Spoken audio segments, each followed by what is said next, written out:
Hello good morning viewers, welcome to back our channel. आप सब कैसे हो? उम्मीद करती हूँ आप सब बहुत अच्छे होंगे। आज मैं लेकर आई हूँ फिर से एक कमाल की वीडियो, जिसे देखने में आपका 1 रुपया भी खर्च नहीं होगा और आप इसे अपनाते हैं तो अपना समय और पैसे दोनों की ही बचत करते हैं।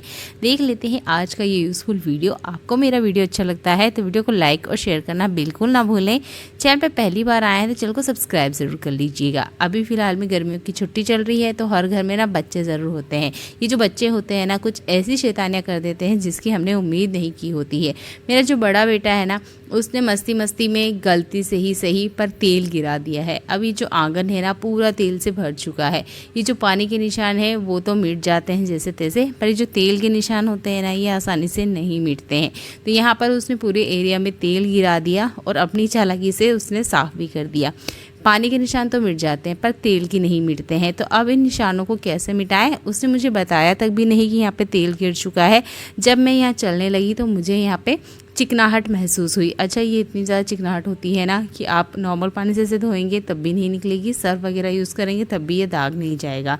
एक ट्रिक मैं आपको बताती हूँ, अगर आप इसे यूज़ करते हैं तो सरफेस पे तेल गिर जाए तो आप आराम से तेल उठा भी सकते हैं और इस तेल को बिना साबुन सोडे या कुछ और यूज़ करे बिना सुखा भी सकते हैं। तो आपके घर में टेल्कम पाउडर ज़रूर होगा, इसका यूज़ किया करें। अगर एक्सपायर भी हो जाता है तो कभी मत फेंकिएगा, इस तरीके से वो आपके हमेशा ही काम आएगा। आप अगर टेल्कम पाउडर का यूज़ नहीं करना चाहते तो यहाँ पर कोई सा भी ड्राई सूखा आटा यूज़ कर सकते हैं, उससे भी जो दाग है ना मिट जाते हैं और जितना भी ऑयल है वो शॉक कर लेते हैं। तो उम्मीद करती हूँ ये छोटा सा हैक आपको ज़रूर पसंद आया होगा, क्योंकि गर्मियों में बच्चे घर पर हैं तो कुछ ना कुछ ऐसी गलतियाँ कर देते हैं जिसका समाधान हमें वक्त पर नहीं पता होता है और हम ना साबुन सोडा खर्च करने लग जाते हैं। तो इस पाउडर वाले ट्रिक को यूज़ कीजिएगा। अगला इस वाला हैक मेरा लेफ्ट ओवर फूड से जुड़ा हुआ है। हमारे घर में ना लेफ्ट ओवर फूड थोड़ा थोड़ा बच ही जाता है, हम कितनी भी सावधानी रखें। तो मेरे यहाँ आज दाल बच गई है। आप क्या यूज़ करते हो मुझे बताइएगा। जो भी सब्जी बच जाती है वो दूसरे टाइम खाने में यूज़ नहीं की जाती है, हर उस सब्जी के ऊपर आप इस ट्रिक को यूज़ कर सकते हैं। तो मैंने ली है यहाँ पर सूजी। अगर आपके पास सूजी नहीं है अभी के वक्त तो आप ना चावल का आटा भी ले सकते हैं, पर लेना कुछ दरदरा जैसा है, जैसे कि सूजी हुई, चावल का आटा हुआ, ताकि जब हम इसमें मिक्स करें ना तो अच्छे से ये मिक्स हो जाए। अब सूजी जो होती है वो थोड़ी दरदरी होती है या थोड़ी सी बड़ी होती है। अगर आपके पास बारीक वाली है तो ये मिक्सर वाला ट्रिक आपको यूज़ करने की ज़रूरत नहीं है। मेरे पास बड़ा है तो मैंने मिक्सर जार का यूज़ किया है और इसके अंदर ही मैंने दाल डाल दिया है ताकि अच्छे से एक स्मूथ सा पेस्ट बन जाए। अच्छा, ये डालते वक्त ध्यान रखिएगा कि जैसे ही आप दाल डाल दें उसके बाद में अपने डायरेक्ट मिक्सर मत चलाइएगा, नहीं तो इसमें लम्स आ जाएंगे जिसकी वजह से ना अच्छे से पेस्ट नहीं बन पाएगा। तो पहले चम्मच की मदद से अच्छे से इस बैटर को आप मिक्स करिएगा, उसके बाद मिक्सर चलाइएगा। या कोशिश कीजिएगा आप डायरेक्ट पहले दाल में इसे डाल लें या जो भी आपकी बची हुई सब्जी है उसमें सूजी को मिलाएं, कुछ मिनट के लिए छोड़ दें ताकि वो दोनों अच्छे से मिक्स हो जाए। उसके बाद आप मिक्सर को चला दीजिएगा। एक बहुत अच्छा पेस्ट बन के आपको सामने मिलेगा, जिससे कि आप बहुत सारे तरह के चीले बना सकते हैं। अगर आपको लगता है इसमें कोई मसाला कम है या एक्स्ट्रा आप ऐड करना चाहते हैं तो वो आप इसमें डेफिनेटली ऐड कर सकते हैं। मैंने सिर्फ काला नमक ही इसमें एक्स्ट्रा ऐड किया है, उससे जो फ्लेवर है ना वो अच्छा होता है। अब ये आपका इडली बैटर बन के रेडी है। आप इसे इडली बनाइए, डोसा बनाइए या कोई सा भी जो भी आपको चीला वगैरह बनाना है वो आप बना सकते हो। अब इसमें कुछ भी एक्स्ट्रा ऐड करने की ज़रूरत नहीं है और जो भी आपकी बची हुई सब्ज़ी है ना उसका आप अच्छे से यूज़ कर सकते हो। अगर आप चाहते हो इसका इडली वगैरह बनाना तो आपको इसमें इनो ऐड करना पड़ेगा। अगर चीला बनाते हो तो आराम से चीले भी बन जाएंगे, है ना। ये कमाल का है। तो जो भी बची हुई सब्ज़ी है आप गलती से मत फेंकिएगा, आप उसका यूज़ कर सकते हो। अगर आप पूछते हैं कि इसका कितना गाढ़ापन होना चाहिए, तो जितना आप इडली बनाने के लिए यूज़ करते हो इतना ही आपने इसमें गाढ़ापन रखना है। कुछ भी चीज़ जो भी आप बॉईल करना चाहते हो, ठीक है, जो भी ज़मीन के अंदर होती है जैसे कि शकरकंदी है, आलू है, इन्हें बॉईल करने के लिए आप हमेशा इस बात का ध्यान रखें कि आप इसे खुले में बॉईल करें। दूसरा, आप इसके साथ दूसरी चीज़ें भी बॉईल कर सकते हैं, किसी तरह से इनका जो फ्लेवर है दूसरे खाने में नहीं जाता है। जैसे कि मैं आलू, शकरकंदी और अंडा 3 चीज़ें एक साथ बॉईल कर रही हूँ और हम ये कर सकते हैं। इससे हमारे गैस की बचत होती है और सबसे अच्छी बात यह है कि इससे ना खाने के फ्लेवर एक दूसरे के अंदर नहीं जाते हैं। पर जो भी सब्जियाँ ज़मीन के ऊपर होती है, जैसे पालक है, मेथी है, उनको आप एक साथ नहीं बॉईल कर सकते। पर जो ज़मीन के अंदर होते हैं इन सारे सब्जियों को या इस तरह की जो भी शकरकंदी है उन चीज़ों को ना आप आराम से बॉईल कर सकते हैं। आसान सा ट्रिक है, ज़रूर अपना के देखिएगा, इससे आपके गैस की बचत होगी। तो मैंने यहाँ पर 3 चीज़ें एक साथ बॉईल की है, आराम से पक गई और जो गैस की है वो भी बचत हो गई। चलिए मैं दिखाती हूँ क्या ये पके हैं या नहीं पके हैं। तो देखिए आलू बढ़िया से पक चुका है, अंडा भी पक चुका है और जो हमारी शकरकंदी है ना ये भी पक चुकी है। क्या आपने इससे पहले इस ट्रिक को यूज़ करके देखा है तो कमेंट करके ज़रूर बताइएगा। मैंने इसे करके देखा है, फ्लेवर में कोई चेंजेस नहीं आते हैं और जो भी आपका खाना है वो भी आराम से पक जाता है। उम्मीद करती हूँ ये छोटे छोटे ट्रिक आपको पसंद आते होंगे। चलिए देख लेते हैं आज का एक और कमाल का हैक। जिस बर्तन में हम खाना बना रहे हैं उसके साथ हमें ये सावधानी ज़रूर रखना चाहिए क्या वो बर्तन साफ़ है भी या नहीं है। अब ये लोहे की कढ़ाई है, आप देख सकते हैं मैंने इसे धो के रखा था दिन में, शाम तक देखा तो इस तरीके से इसके ऊपर जंग आ चुका है। डेली लाइफ में मैं इसका खाने में यूज़ करती हूँ, पर उसके बाद भी अगर हम थोड़ा सा भी ध्यान ना देना तो इसके बाद काफ़ी सारे जंग के निशान आ जाते हैं। ये दिक्कत होती है स्पेशल लोहे वाले तवे और लोहे वाली कढ़ाई के साथ। तो आप ले लीजिए थोड़ा सा तेल, जो भी कुकिंग ऑयल आप खाने में यूज़ करते हैं, और एक टिश्यू पेपर, आप चाहें तो न्यूज़पेपर भी ले सकते हैं, पर न्यूज़पेपर का जो इंक होता है ना वो खाने के बर्तनों में यूज़ नहीं करना चाहिए। तो आप कोशिश कीजिएगा आप यहाँ पर न्यूज़पेपर या कॉटन कपड़े का यूज़ करें। यहाँ मैंने कढ़ाई गैस पे रखा है, इसका मतलब ये नहीं कि आपने गैस चालू करना है, बस मैं आपको यहाँ रख के ही बताई हूँ कि हम जब भी खाना बनाते हैं तब इस ट्रिक को यूज़ करें। टिश्यू पेपर लें, थोड़ा सा कुकिंग ऑयल लें और इस तरीके से वाइप करें। आप देखेंगे काफ़ी सारा जो जंग है ना वो इस टिश्यू पेपर में निकल के आएगा। ज़्यादातर आप ये ट्रिक तब यूज़ कीजिएगा जब आपको इस बर्तन को डेली लाइफ में यूज़ नहीं करना है और रखना है इसे स्टोर करके, तब भी आप पहले इस तरीके से एक लेयर लगाइए, उसके बाद में रखिएगा, नहीं तो बहुत ही सारा जंग निकल जाएगा और फिर ये धीरे धीरे कढ़ाई पतली होती जाती है। तो मैं तो इसका डेली लाइफ में यूज़ करती हूँ, पर उसके बाद भी देखिए इसमें काफ़ी सारा जंग निकल रहा है।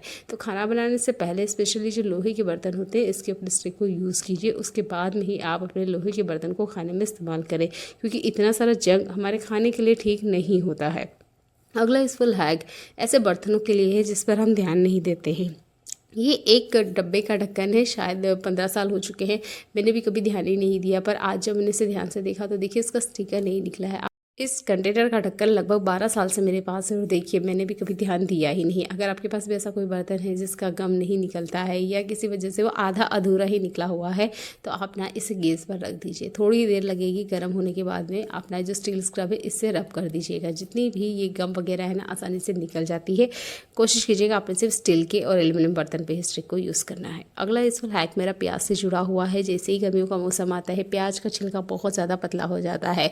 हम अगर फैन वगैरह के नीचे इसको छिलने जाते हैं तो आपने देखा होगा पूरे कमरे में छिलका जो है वो फैल जाता है। अच्छा, जहाँ फैन नहीं चल रहा है अगर वहाँ भी छिलने जाते हैं तब भी ये छिलका बहुत ज़्यादा फैलता है। गर्मियों के मौसम में इसका छिलका बहुत ज़्यादा पतला हो जाता है। तो आप कोशिश कीजिएगा पानी लेके साथ में बैठे, इसके अंदर कम से कम 5 मिनट के लिए इसे डीप करके छोड़ दीजिएगा। जब तक आप आटा वगैरह लगाते हैं तब तक प्याज को इस तरीके से पानी में छोड़ दीजिएगा। इससे इसका जो कवर है वो बहुत ज़्यादा जल्दी से गल जाता है या नरम पड़ जाता है, जिसकी वजह से ये उड़ता नहीं है। जैसे आप इसे कटिंग करने जाएंगे ना तो छिलका पूरे किचन में नहीं इधर उधर उड़ेगा, उसके बाद में हमें क्लीनिंग करने का जो काम बढ़ जाता है ना वो कम हो जाएगा। इसका एक और फ़ायदा है, अगर पानी में आप डिप करके रखते हैं तो जो प्याज का तीखापन होता है या इसकी वजह से जो हमें आंसू निकलते हैं आंखों में वो भी नहीं निकलेंगे। तो आप ना प्याज काटने से पहले इस ट्रिक को यूज़ करके देखिएगा, स्पेशल इस गर्मी के सीज़न में। अच्छा, इस हैक को ना आप लहसुन के ऊपर भी कर सकते हैं, क्योंकि लहसुन पर भी गर्मी के मौसम में काफ़ी ज़्यादा जो छिलका है वो पतला हो जाता है और जैसे ही हवा चलती है या थोड़ी बहुत भी फ़ैन चला तो सारा का सारा कचरा पूरे घर में फैल जाता है। ये ट्रिक छोटा सा है पर उन बिगनर्स को बहुत ज़्यादा पसंद आएगा जो अक्सर इस तरह की प्रॉब्लम को फेस करते हैं और जिन्हें आंखों में बहुत ज़्यादा जलन होती है प्याज काटने से। जब भी हम मार्केट जाते हैं तो हमारे कपड़ों के साथ ये वाला बैग हमें ज़रूर मिलता है। इस बैग का आप क्या यूज़ करते हैं, चलिए एक यूज़ करके मैं आपको बताती हूँ। गर्मी का मौसम चल रहा है और गर्मी के मौसम में हम बेडशीट का ही यूज़ करते हैं। जैसे ही बेड पर जाते हैं या बेडशीट हम हमारी लाइफ में यूज़ करते हैं तो ये बहुत ज़्यादा गर्म होती है। हमारे रतलाम में तो इतना ज़्यादा टेम्परेचर है 47 डिग्री है, आप सोच सकते हैं कितनी ज़्यादा गर्माहट है। बेड पर जाओ तो गर्मी है, आप इस बेडशीट को ओढ़ के नहीं सो सकते क्योंकि ये बहुत ज़्यादा गर्म होती है। तो आप ना इस बैग का यूज़ कर सकते हैं। बेडशीट को अंदर डालने के लिए। यहाँ अभी भी ट्रिक पूरा नहीं हुआ है, आगे मैं आपको बताऊँगी, तो वीडियो में कंटिन्यू बने रहिएगा। पहले तो आप इसके अंदर इसे डाल दीजिएगा। इसको लेकर चलेंगे हम फ्रिज की तरफ। फ्रिज ही एक ऐसी चीज़ है जो गर्मी में ठंडक देती है, तो पहले आपने इसे कवर करना है, इसके बाद में आप इसे फ्रिज में रख दीजिएगा।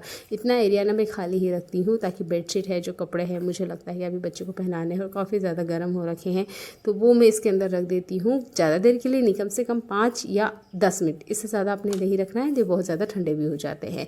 अब इसके बाद में इस बेडशीट को आप अपने पलंग वगैरह पे डालिएगा। बिल्कुल ठंडी ठंडी बेडशीट आपको मिलेगी, क्योंकि इतनी गर्मी में इतनी ज़्यादा गर्माहट होती है, बैठे रहो तो भी पसीना आ रहा है। अब हम बेड पे आराम करने जा रहे हैं और वहाँ भी अगर हमें गर्मी लग रही है तो बड़ी दिक्कत वाली बात हो जाती है। तब आप फ्रिज वाला हैक को यूज़ कर सकते हैं। अच्छा, बेडशीट को ना इस तरीके से खुला मत रखिएगा, क्योंकि जो फ्रिज होता है ना, कितनी भी हम सफाई कर ले, इसके अंदर कुछ ना कुछ बैक्टीरिया सरफेस पर रह ही जाते हैं। अगर आप विनेगर से क्लीन करते हैं तब तो कोई दिक्कत नहीं है, पर अगर नॉर्मल डिशवॉश से क्लीन करते हैं तो ये दिक्कत होती है कि इस पर बैक्टीरिया होते हैं। तो ओपन मत रखिएगा, इस तरीके से कवर करके रखिएगा। इस बैग का एक और यूज़ करके मैं आपको बता रही हूँ। तो देखिए, ये जो बैग होते हैं ना, काफ़ी अच्छी क्वालिटी के होते हैं, तो मैं कभी नहीं फेंकती हूँ, हमेशा ही इनका यूज़ करके आपको बताती हूँ। आज मैं कुछ अलग तरीके से इसका यूज़ करके बता रही हूँ। तो यहाँ पर कुछ इस तरीके से मैंने फ़ोल्ड किया है, आपने भी ऐसे ही फ़ोल्ड करना है। आपके पास सिलाई मशीन है तो आपको स्टेप करने की ज़रूरत नहीं है। मेरे पास सुई धागा है, मैं सिलाई नहीं करती हूँ, पर हाँ रफली मैं थोड़े बहुत सिलाई कर लेती हूँ हाथ की मदद से।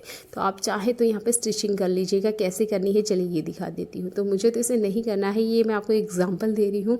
मेरे पास पहले से इस तरह के बैग हैं। अब ये देखिए, इस बैग को आप देख सकते हैं, ये थोड़ा सा लंबी साइज़ का है, जैसे नॉर्मल बैग है ना पीले वाला, जिसे मैंने आपको फोल्ड करके दिखाया, इसी तरीके से मैंने इसे फोल्ड किया है। और इस तरीके के काफ़ी सारे बैग मैंने पहले से बनवा के रख रखे हैं, क्योंकि गर्मी में हमारे बहुत ज़्यादा काम आते हैं। तो देखिए, बोतल की साइज़ के अकॉर्डिंग आप इसे छोटा बड़ा बना लीजिएगा, ठीक है।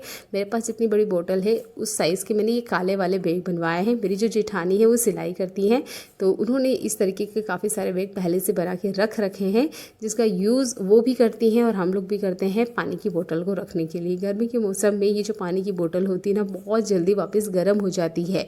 जैसे ही 1-2 घंटा हुआ, इस पानी वापस गर्म हो जाता है। पर अगर आप इस बैग का यूज़ करते हैं तो यही बोतल लगभग 4 से 5 घंटे आराम से चलेगी, एकदम से गर्म नहीं होगी। तो उम्मीद करती हूँ ये वाला हैक आपको पसंद आया होगा। इस तरह की जो मेल्टन की या सेलो की बोतल होती है, इसके साथ कोई दिक्कत नहीं होती। इसमें गर्म चीज़ गर्म रहती है, ठंडी चीज़ें ठंडी रहती है। उसके बाद भी गर्मी इतनी ज़्यादा हो रही है ना कि इसमें भी चीज़ें गर्म हो जाती है। पानी ले लीजिए, वो बहुत जल्दी गर्म हो जाता है, तब भी आप इस बैग का यूज़ कर सकते हैं। तो उम्मीद करती हूँ ये छोटे छोटे ट्रिक आपको पसंद आए होंगी। इस गर्मी के सीज़न में इन्हें ज़रूर अप्लाई करके देखिएगा, आपको गर्मी से राहत दिलाएंगे। क्योंकि फिलहाल में जो गर्मी है वो काफ़ी ज़्यादा हो रही है। जून के स्टार्ट में काफ़ी ज़्यादा गर्मी अभी और होने वाली है, तो इन ट्रिक का यूज़ कीजिएगा। एक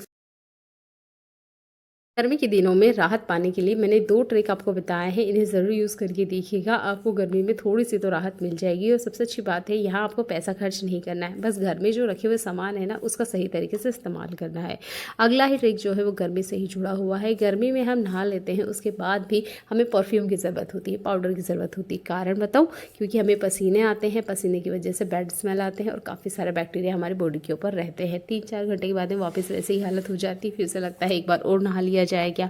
तो देखिए, नहाने का काम तो हमें एक ही बार करना चाहिए, क्योंकि गर्मी में पानी की कमी वैसे ही बहुत ज़्यादा होती है। तो नहा लेने के बाद जो लास्ट में आप 1-2 मग्गा पानी अपनी बॉडी के ऊपर डालते हैं, तब आप उसमें 1 चम्मच मीठा सोडा डाल लीजिएगा। तो मैंने सिर्फ 1 मग्गे पानी में ही आधी चम्मच इतना डाला है। इससे आपने अपनी पूरी बॉडी को फिर से एक बार नहलाना है। इससे क्या होगा कि बॉडी के ऊपर जितने बैक्टीरिया है वो मर जाएंगे और जो बैड स्मेल आने की दिक्कत है ना वो ख़त्म हो जाएगी।